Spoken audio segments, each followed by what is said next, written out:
Brandon Harms, first of all, how good is it to be back in Sønderjyske again? It's been really good. I'm excited to be back and just to be able to see all the guys again, hang out with the guys, and got 2 games under my belt now, so I'm definitely happy to be back. Was it easy to come back to the locker room? Of course, you know a lot of the guys from before, but how quick do you connect with them again? It was actually kind of weird how easy it was, because all the Danish guys are back, so I had some good bonds with them last year, and then obviously some imports came back too. So really good connection with the guys again. It kind of felt like I didn't leave, so that's good. That's good.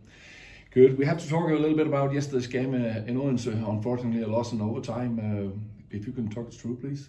Yeah, I thought we started the game really well. Obviously, our first period, we were moving the puck really well, transitionally, getting a lot of good scoring chances. I think after the first it was 1-0, but I think it could have been more. But second period, we kind of slowed down a bit, didn't play our game and the way we wanted to play. And they're a good team. They work hard. We know that. They've kind of always been known to work hard, and they got some new players there too. So unfortunately, I think it was a game where we played better in the third as well, but just didn't have enough to win. We had a lot of good chances that we didn't finish on.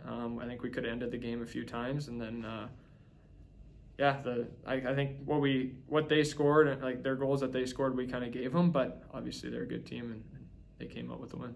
Yeah, even if we had this overtime loss, I think there's a lot of good things we can bring to the Final Four in the weekend. The way we played, the time we had in their zone, and so on. Or what do you think? Yeah, I think offensively we had a lot of good shifts in their zone.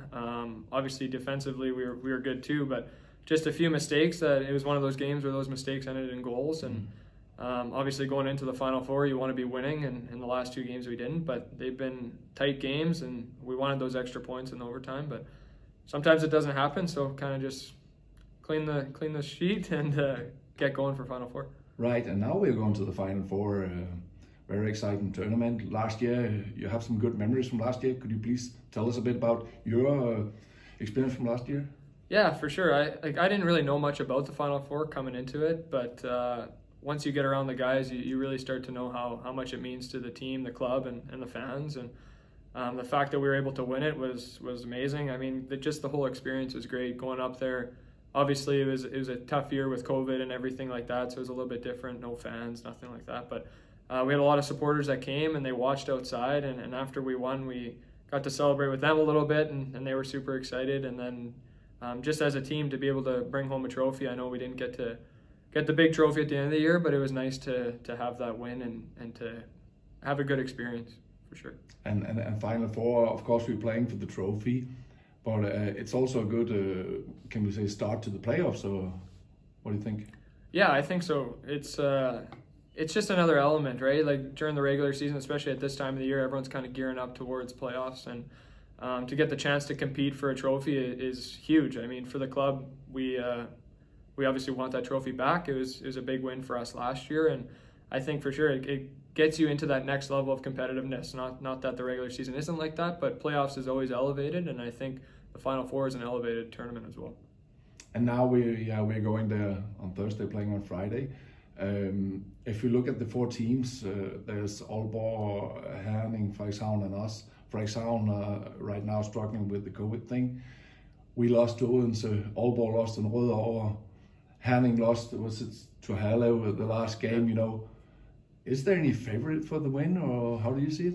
I don't think so. I think those games just show the depth of the league. I mean, any team can beat anyone on any night, and I don't think there's a favorite, especially when you get into a tournament like that. 1 loss, you're out. One win, you're in the final. So you got to be on your game, and especially for that first game, you really got to come out strong and play well. And I think last year we definitely took our game to another level when we got there, and that kind of catapulted us into the playoffs. We had a lot of injury trouble last year, I think in December, and then the Final Four was a little bit earlier. I think it was at the end of January. Yeah, it was. We just started to get some guys back from injury, and that really helped us gain our confidence going into the last part of the season and the playoffs. So I think this year for us, obviously me being new here, but the team's done really well this year. And I think if we can just really focus on this tournament and play well, it'll take us into the rest of the year. And we mentioned the fans a couple of times. Last year you said there was no fans at the Final Four. There will be fans this year. How important for you as a player is it that the fans are behind you in a situation like that? Oh, it's super important. I mean, the fans are kind of everything, right? So we play for each other, we play for the club, but we play for the fans, and that's who we want to make proud. And just having that extra element of them being there is going to be great. Obviously, last year I said they were outside and cheering, but I know they would have loved to have been inside. And Sandusky fans are great. They travel all around the league to support us, and we're very thankful for that. So I think Aalborg's a great venue to have it at too. The rink is really nice, and for everyone to come there, we're very excited to have them, and it'll be a good tournament. Good. Brendan Hamms, thank you very much for taking your time talking to us, and I wish you all the best for the upcoming Final Four on the weekend. Thank you very much.